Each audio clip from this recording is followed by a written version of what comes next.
singkatnya ini hadis diriwayatkan oleh sahabat Ibnu Abbas radhiyallahu taala anhuma, menyampaikan satu pesan luar biasa bahwa Nabi SAW satu waktu itu mendengar semacam suara pintu terbuka, ya kan? Kemudian setelah itu beliau menengok ke langit, tiba-tiba pintu langit terbuka. Ya. Secara singkatnya ya turun malaikat Jibril alaihissalam, lalu menyampaikan kabar gembira kepada Rasulullah SAW. Abshir bin Nuraini, ya, kata malaikat Jibril alaihissalam, ya aku berikan kabar gembira dengan datangnya dua cahaya, dengan dua cahaya ini khusus diberikan kepada Muhammad SAW dan tidak pernah diberikan pada nabi-nabi sebelumnya. Apa itu dua cahaya itu? Surah Al-Fatihah dan penutup surah Al-Baqarah. Ya, nanti di hadis terusannya kalau kita baca itu detailnya itu dua ayat terakhir surah Al-Baqarah. Amanar Rasul sampai la yukallifallahu nafsan illa wus'aha. Nah, komen yang paling menarik saya ingin tunjukkan di akhirnya tuh, yang kalau dibacakan setiap hurufnya, ya, setiap hurufnya dibacakan, tidak akan terjadi setelah bacaan itu kecuali kalau kita minta apapun itu diberikan. Ya, kalau benar bacanya ya. Nah, lihat nih komennya. Ya, bismillahirrahmanirrahim. Qala, saya sampai ujungnya saja ya. Lan taqra'a bi harfin minhuma illa u'titahu.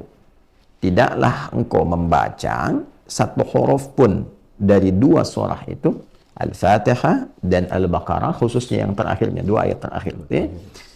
Illa u'titahu, kecuali kalau engkau kemudian berharap sesuatu, berdoa minta sesuatu, setelah itu berpotensi dikabul. Kalau benar berdoanya, ya. Nah, sekarang hadis ini memberikan kesan bahwa surah Al-Fatihah dan surah Al-Baqarah, ya khususnya dua ayat terakhirnya, kalau kita ambil Al-Fatihahnya dulu, ya, karena pertanyaan tadi di Al-Fatihah, ini memiliki keutamaan yang bisa digunakan untuk tawassul. Tawassul itu menjadikan amal soleh sebagai perangkat yang kita mohonkan dengan amal soleh itu kepada Allah untuk mengabulkan doa atau memudahkan apa yang akan kita kerjakan atau menggapai apa yang kita harapkan.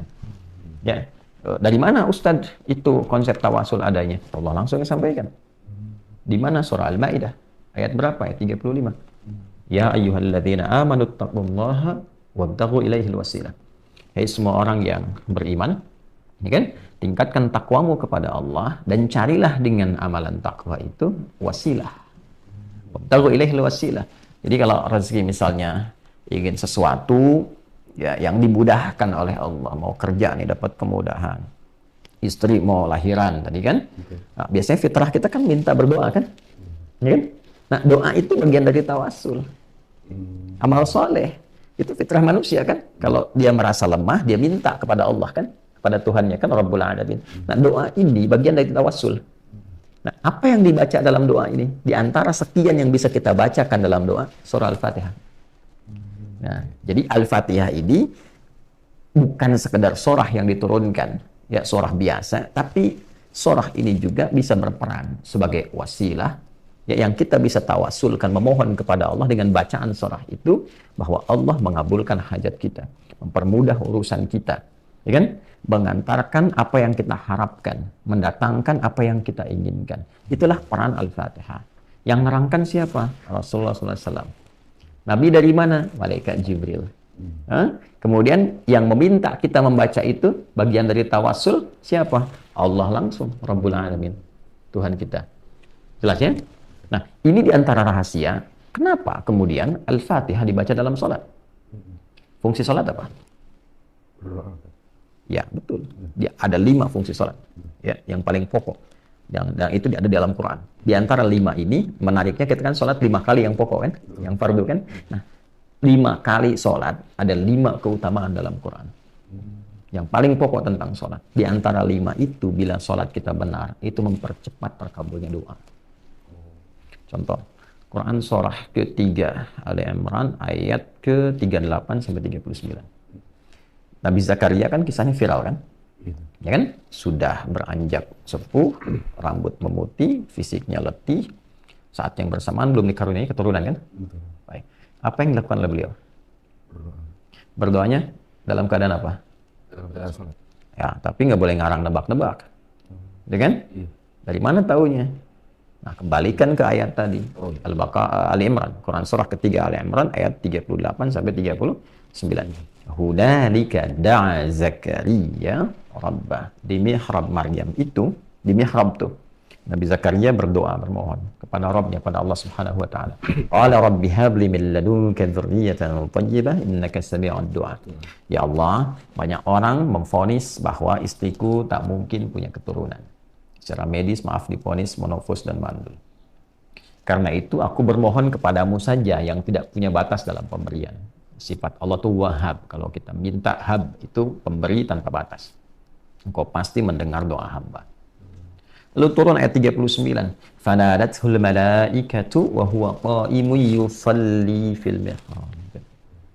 Setelah doa itu selesai dilakukan, itu belum selesai sholatnya, baru doanya selesai. Belum selesai sholatnya, ya, baru doanya tuh.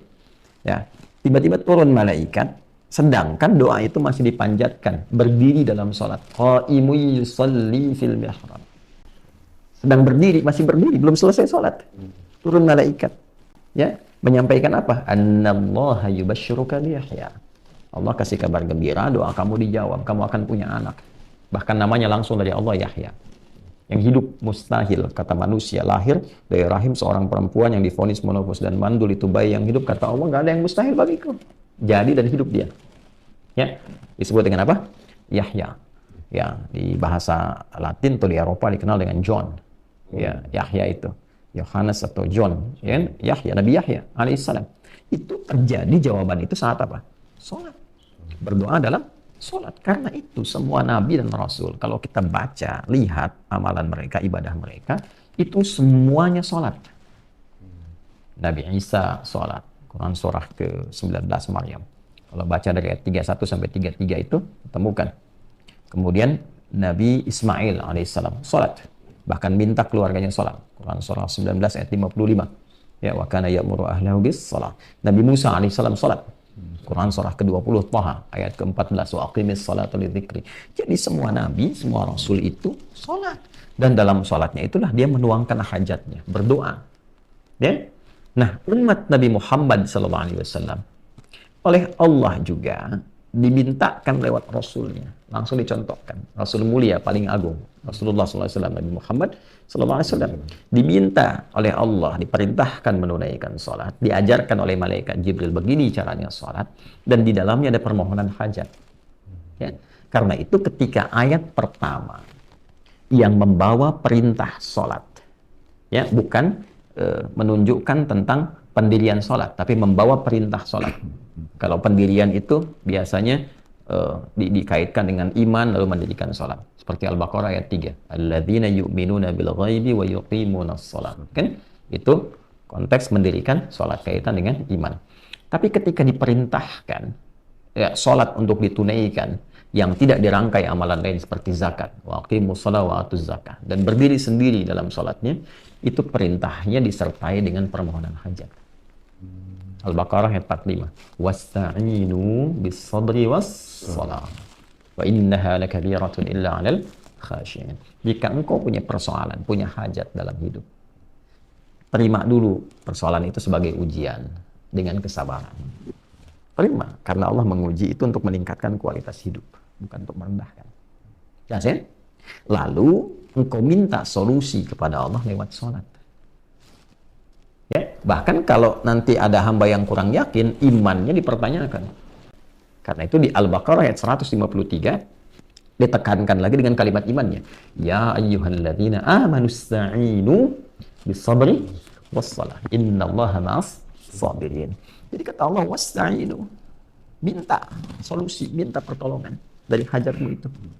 Nah, menariknya saat kita tunaikan sholat itu, lalu kita katakan, ya Allah, Engkau perintahkan aku meminta, aku lakukan sekarang. Ya kan? Dalam ibadah ini, dalam sholat ini. Anda kalau ingin merubah kalimat perintah, wasta'inu, menjadi kalimat permohonan, rubah menjadi nasta'in. Wasta'inu, jadi nasta'inu. Saya tanya, kita dalam sholat tuh baca nggak kalimat nasta'in? Nah, bacanya kapan? Fatihah.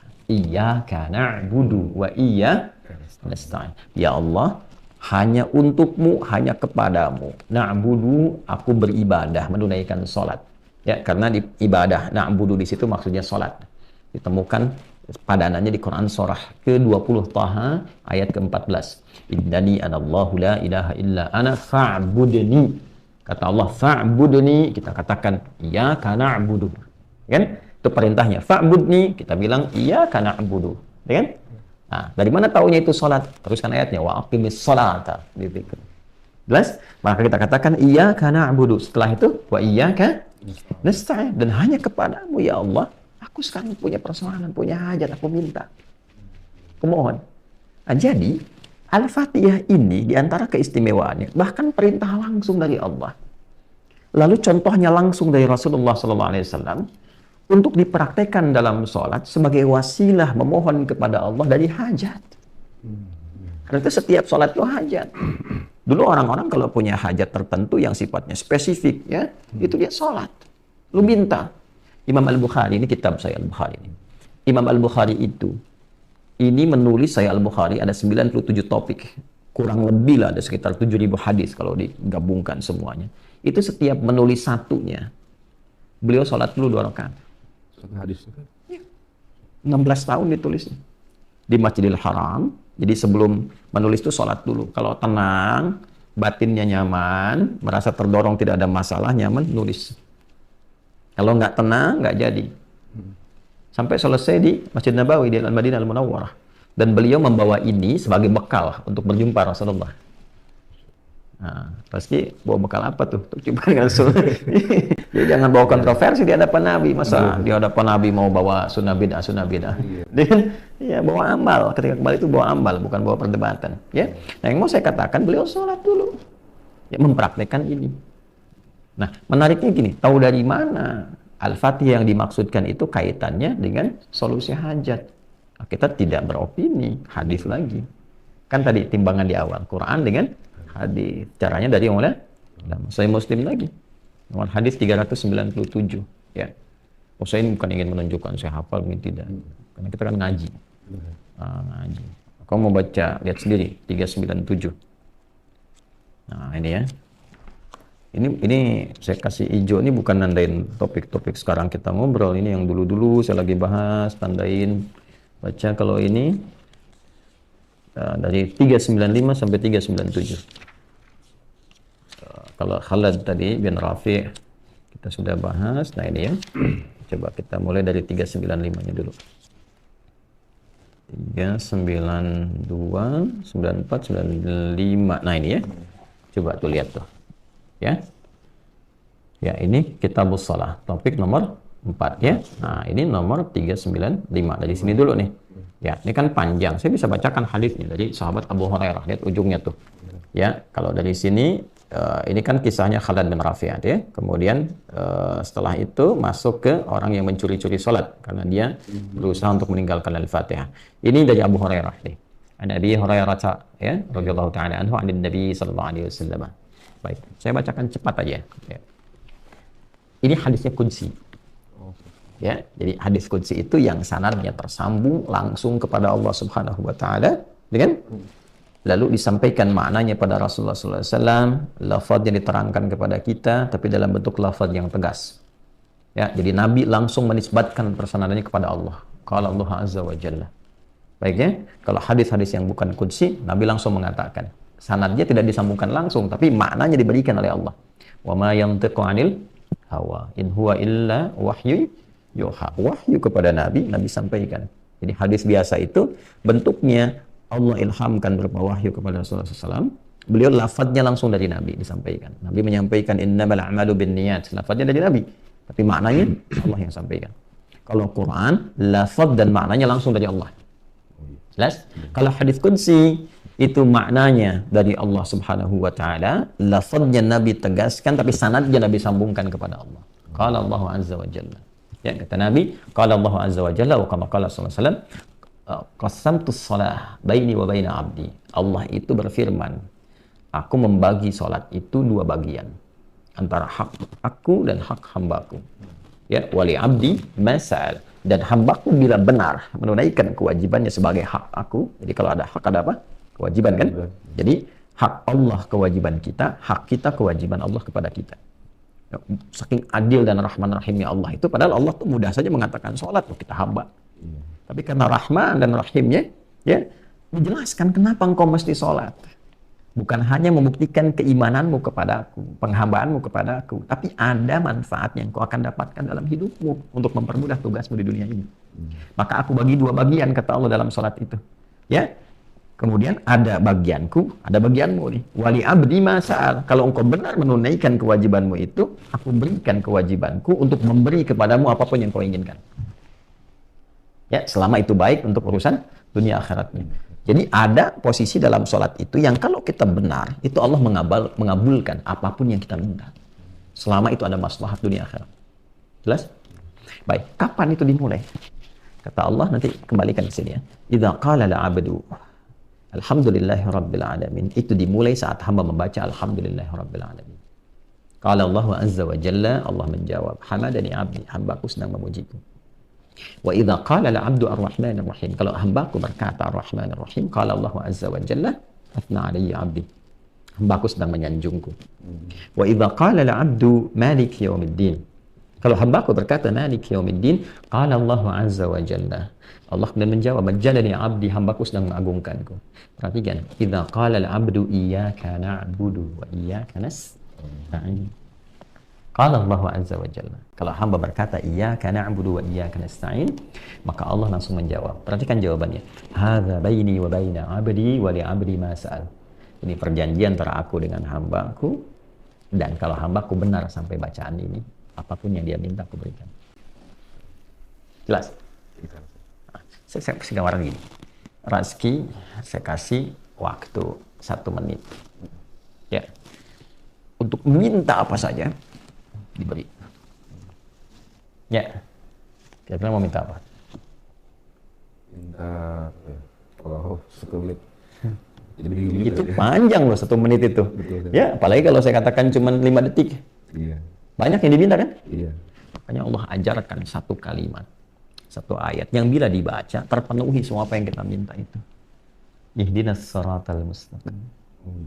Siratal ladzina an'amta 'alaihim ghairil maghdubi 'alaihim walam dhalin.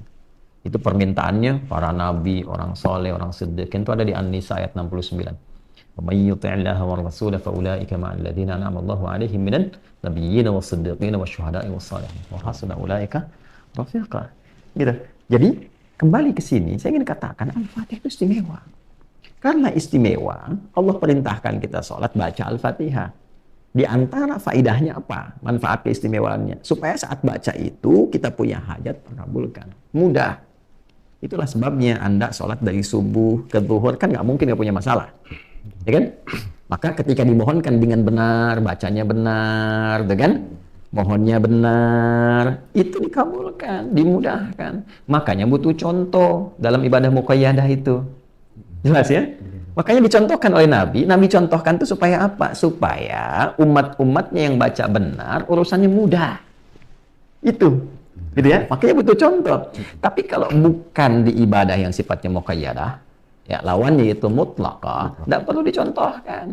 Karena apa? Momentumnya nggak terjadi setiap kali ada berkesamaan dengan waktu sholat. Kan umum sifatnya. Oh masa ujian harus bersamaan dengan waktu sholat? Rapat bersama? Kan nggak mungkin kan? Ya kan? Nggak selamanya harus sama gitu. Ya, ada ujian, yang ini rapat, yang ini kemudian ada mau pengajian, yang ini peresmian pembangunan. Ya, semua ragam itu timingnya tidak harus bersamaan dengan waktu sholat. Ya kan? Bisa jadi berbeda. Karena itulah Al-Fatihah. Itu selain bisa dibaca muqayyadah dalam sholat yang terikat rukun, syarat, waktu, dan tempat, itu bisa dibaca umum di setiap keadaan. Iya, bebas saja. Karena apa? Dia punya sifat umum, yaitu sifat-sifat tawassul. Itu sifat yang digunakan perantara untuk memohon kepada Allah kebaikan-kebaikan.